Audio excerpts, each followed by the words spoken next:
di mimpiku ini gitu kan. Memang luar biasa senangnya dan dengan pengalaman yang luar biasa, yang cantik banget gitu dan ngerasa ya Allah dari ratusan ribuan orang yang mau seleksi, aku yang kepilih ke University of Edinburgh tuh kayak ya Allah seneng banget. Welcome to the Student Talk series, a podcast where triple IU students discuss various stories about students' life that the general public may not be familiar with. Dari awal masuk aja udah ditanya, kamu interest di bidang apa gitu ya. There are still many people who don't even care about their healthy lifestyle. All hilarious, engaging and heartbreaking stories will be told lightly and in casual way. Enjoy the show.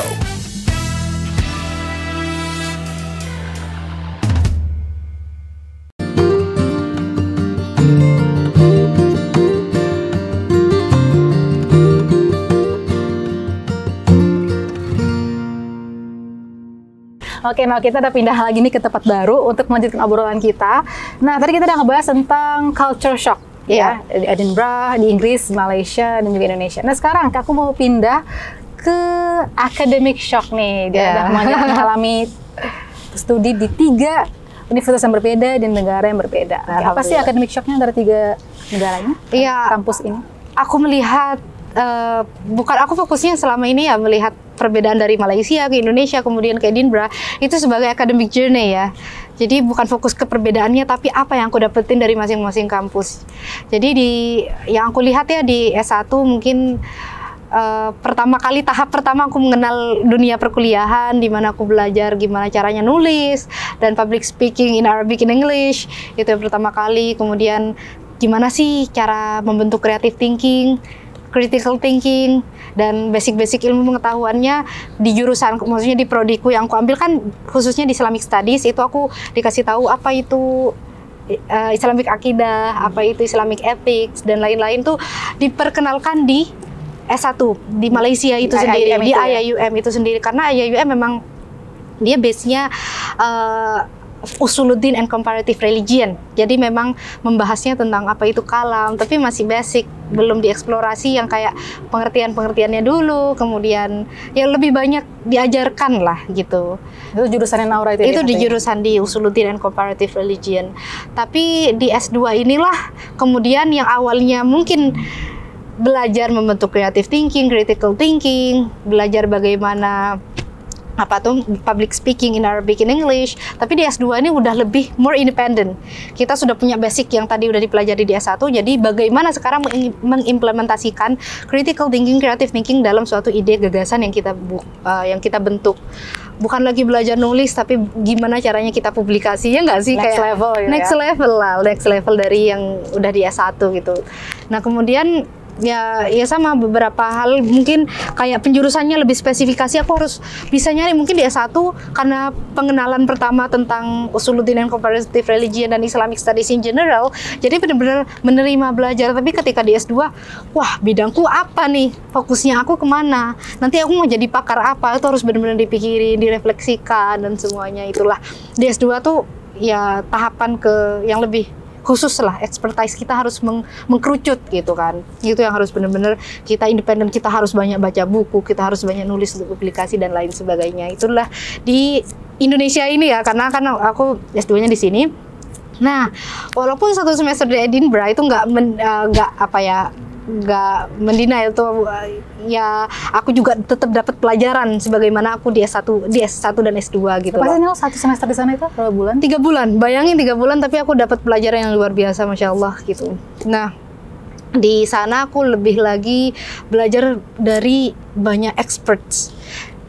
Ada satu pelajaran itu benar-benar setiap topik itu mendatangkan instructor atau lecturer yang berbeda-beda sesuai expertnya masing-masing. Ada yang dari Harvard, ada yang dari LSE, universitas-universitas yang luar biasa di tingkatan dunia, yaitu didatangkan langsung untuk ngajarin kita secara langsung. Dan mungkin kita lebih santai. Kalau di sini mungkin secara budaya ya, kita di Indonesia tuh lebih, kalau ke dosen lebih ya, kayak gitu, tapi di sana tuh lebih santai. Kita nggak ada gap, bahkan kita manggil nama, nggak manggil profesor, dokter, kita manggil nama kayak gitu. Jadi mereka lebih santai ya. Itu juga masuk shocknya aku ketika belajar di sana. Tapi luar biasa lah mereka, bener-bener walaupun ilmunya banyak mau sharing kayak respect gitu loh sama mahasiswanya gitu. Bahkan mungkin ada yang berpikir kayak insecure sama bahasaku ngerti nggak sih, aksenku nggak yang British kayak gitu karena American. Jadi mereka ngerti nggak? Justru ketika kita di sana mereka benar-benar respect kita. Mereka nggak pikir grammarnya salah atau bener. Mereka benar-benar menghargai kita as a native gitu, kayak native, kayak sama kayak yang lainnya gitu loh. Benar-benar didengerin baik-baik gitu. Jadi luar biasa lah pengalaman-pengalaman yang academic journey ya, part of academic journey yang aku dapat dari Malaysia, Indonesia, dan kemudian di Edinburgh. Dan satu hal yang mau aku highlight bahwa S2 di sini sama Edinburgh itu benar-benar mirip secara kurikulum. Keren deh, menarik ya. Iya, benar-benar mirip. Jadi kita ingat gak sih kalau kita di kelas, sebelum di kelas kita sudah dikasih readingnya apa aja, reading listnya apa aja yang harus kita baca sebelum kita masuk kelas. Ya sama di sana juga sistemnya kayak gitu. Jadi dosen itu akan menjelaskan sesuai apa yang sudah kita baca gitu loh. Jadi ketahuan kalau kita belum baca nggak bisa kecap di kelas. Itu dia ketahuannya. Apalagi kalau di Edinburgh itu lagi orang-orangnya kan kritis semuanya ya. Mereka semua keinginannya tuh bener-bener yang luar biasa. Jadi kalau kita nggak nanya sendirian, aduh kok aneh sendirian, makanya harus baca. Begitu juga di sini kita udah diajarin demikian. Jadi ketika di Edinburgh tuh nggak bener-bener kaget, sudah bisa langsung menyesuaikan dengan keadaan yang ada di sana lah. Bener-bener secara kurikulum sama. Presentasi semuanya bener-bener cara mempresentasikan sesuatu. Gimana sih presentasi yang baik, kita sudah diajarkan di S2 ini. Jadi secara kurikulum our university is competitive enough lah kalau dibanding sama top university global, secara global ya lo ya, maksudnya tingkatan dunia. University of Edinburgh itu benar-benar kita sudah mulai menyamai lah dengan mereka. Mungkin perbedaannya sedikit di kedisiplinan waktu ya. Kalau di sana di Edinburgh itu kita presentasi dikasih waktu 7 menit misalkan, selesai nggak selesai terkat di sana. Kalau misalkan 7 menit gak selesai, udah cut. Mau kontennya tersampaikan, gak tersampaikan, ya udah ke-cut di sana. Karena emang bener-bener disiplin waktunya tuh luar biasa. Tapi kalau di sini kan, ya mungkin masih baik-baik ya dosen-dosennya. Jadi kayak dipersilahkan sampai 15 menit, walaupun waktunya 7 menit, sampai 15 menit ya kan. Ya, ini gak sih, salah satu teman kita di kelas presentasi pernah hampir 45 menit. Iya, bayangin. Dan itu masih dipersilahkan sampai selesai kan. Ya mungkin, tapi kan setidaknya kita sudah tahu basicnya ya. Untuk masalah waktu itu kan penyesuaian juga gitu kan. Ya alhamdulillah lah. Jadi sebenarnya aku yakin teman-teman yang di sini, yang sekolah di sini tuh deserve, maksudnya bisa banget ke luar negeri. Itu dia. Oke, ngomong-ngomong soal Edinburgh nih, aku save nomor WhatsApp Naura aja, aku juga bisa ngikutin lah story Naura. Nah, Naura tuh pernah ngomong kalau misalkan Edinburgh itu a dream come true. Iya. Boleh dong ceritain maksudnya apa sih a dream come true? Iya, jadi ini ceritanya lucu banget. Waktu dulu di IELTS, belajar IELTS ya, kursus. Waktu itu 1 bulan di Surabaya sebelum. Tahun berapa itu? Tahun 2018 sebelum masuk S1 ya? Persiapan S1.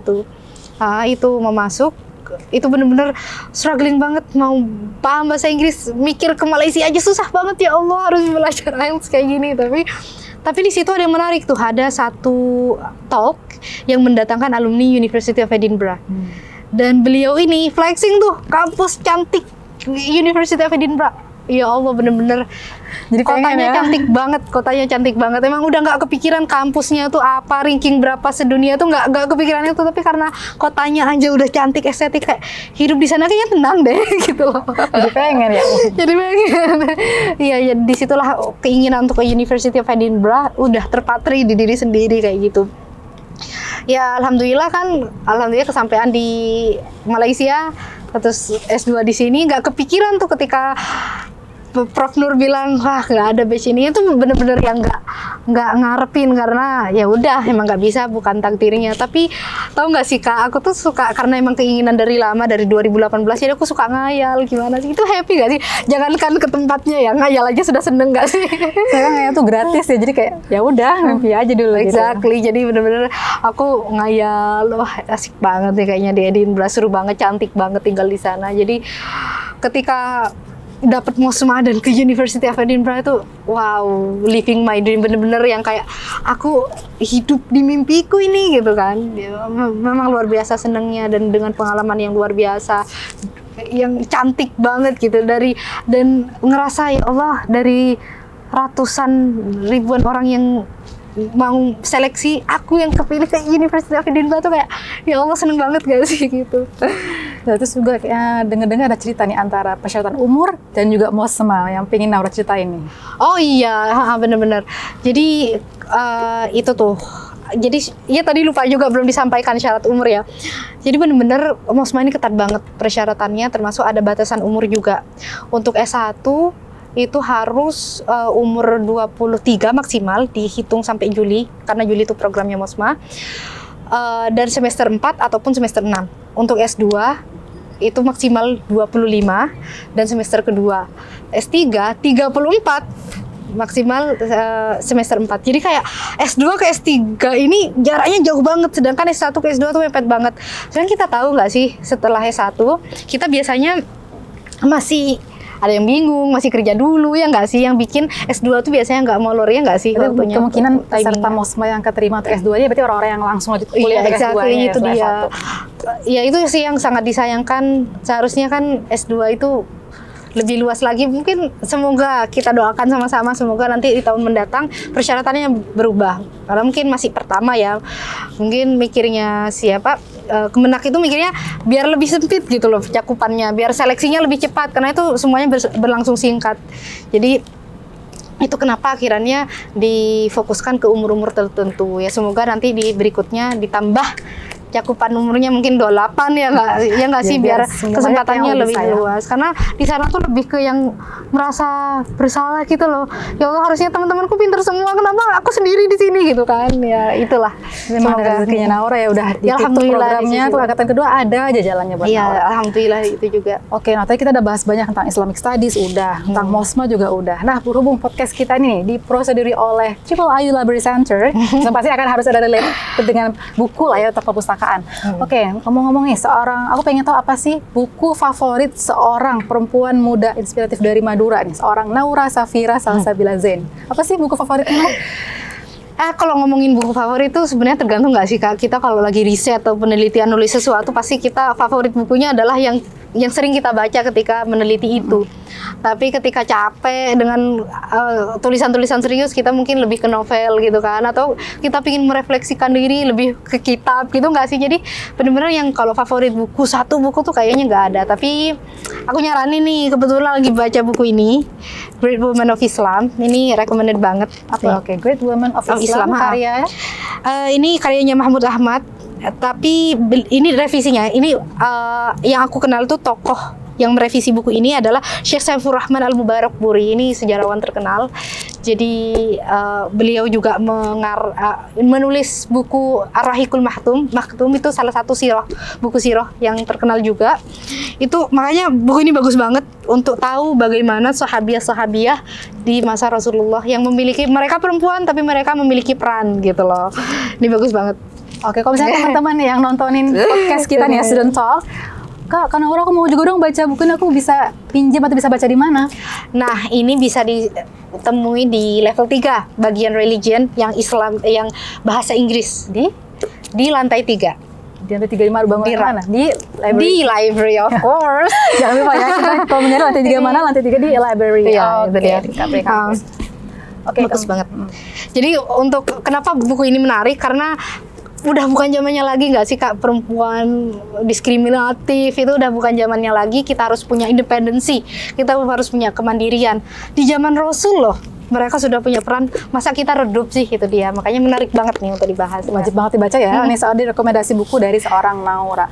Oke, now next topic kita ada sesi namanya This or That. Ya, ini biar biar gak monoton terus ya. This or That. Jadi aku bakal ngasih 2 pilihan antara A atau B. Naura harus jawab cepat dan sebutin juga alasannya kenapa. Aduh. Ya, ini bukan cepet-cepetan ya. Aku biasa berpikir lama. Ini gak ada nilainya Naura ya, jadi jangan khawatir ya. Are you ready now? Ya. Oke, pertanyaan pertama. Lanjut S3 atau karir? Lanjut S3. Kenapa tuh?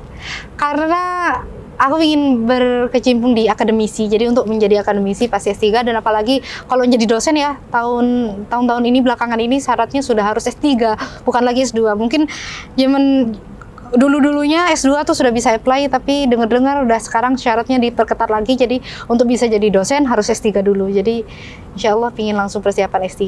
Menarik nih, oke, kita doakan ya semoga rencananya Amin, berjalan amin, lancar. ya Allah. Oke, kedua, Naura itu orangnya terencana atau deadliner? Aduh, deadliner lagi ya. Jangan ditiru ya. Tapi Ya, selalu deadliner. sebut aja gitu ya, deadliner tapi nilainya oke. Iya, sebenarnya prinsipnya satu sih. Ketika kita deadliner itu yang paling penting kita punya tuh kesadaran diri. Jadi kalau kita nggak tahu, jangan coba-coba deadliner. Tapi aku udah pastiin kalau aku mengerjakan sesuatu tuh setidaknya di awal tuh sudah tahu apa yang mau aku kerjakan. Jadi walaupun dengan waktu yang sempit, aku tinggal eksekusi aja gitu loh. Ya, jadi deadliner jangan dipikir-pikir mepet-mepetnya aja. Deadliner tuh juga berstrategi loh. Susah loh jadi deadliner kalau nggak punya skill strategi sendiri ya. Iya. Oke. Oke, pertanyaan selanjutnya. Kalau punya kesempatan kayak Dinbrah lagi, mau sendiri atau mau ajak suami? Ya pastinya pingin ajak suami lah. Kalau keinginan ya pasti pingin ajak suami. Tapi ya itu pertimbangan. Kalaupun sendirian ke sana, aku berani. Jadi itu kan tergantung kesepakatan dengan dalam rumah tangga. Ini bukan mutlak ya. Artinya setiap dalam rumah tangga. Aduh, jadi ngomongin rumah tangga kan. Aduh, aku Ada cincinnya nggak ada lagi. Ya jadi setiap dalam kehidupan rumah tangga tuh pasti ada kesepakatan, ada komunikasi. Jadi aku sudah punya komitmen dan suami mensupport. Apapun keadaannya, mau sendiri, mau berdua, silahkan berangkat. Karena kita kan nggak tahu, mungkin suami punya settle di sini duluan atau apa, kita nggak tahu. Tapi yang jelas aku tetap berambisi dengan cita-citaku untuk lanjut S3 di luar negeri gitu. Amin ya Allah. Kita udah banyak nih cerita-cerita dengan Naura. Oke, kita sayang sekali mau di penghujung acara atau episode kita kali ini. Boleh dong Naura berbagi closing statement, apa sih pesan-pesan yang Naura mau bagikan ke teman-teman yang nontonin Student Talk kita kali ini? Ini salah satu prinsip yang aku pegang, itu dari dulu aku pegang banget, karena memang ambisi itu perlu diiringi dengan rasa penyerahan diri, tawakal lah istilahnya. Jadi satu yang aku pegang motoku adalah la yafutaka ma qad qasamahullahu lak. Jadi apa yang sudah Allah kasih buat kamu itu nggak akan kelewat gitu loh. Jadi segala sesuatu yang udah ditakdirkan kamu sama kamu ya nggak akan jadi punya orang lain gitu loh. Jadi ini semua tuh tergantung timelinenya aja. Allah tahu lah perfect timingnya untuk kita. Jadi itu artinya kalau kita berjuang mati-matian kemudian kita gagal, kita tuh lebih menerima. Oh iya, berarti ini bukan time kita, bukan bagian kita. Mungkin Allah punya cerita lain, mungkin Allah punya rencana lain dan sebagainya.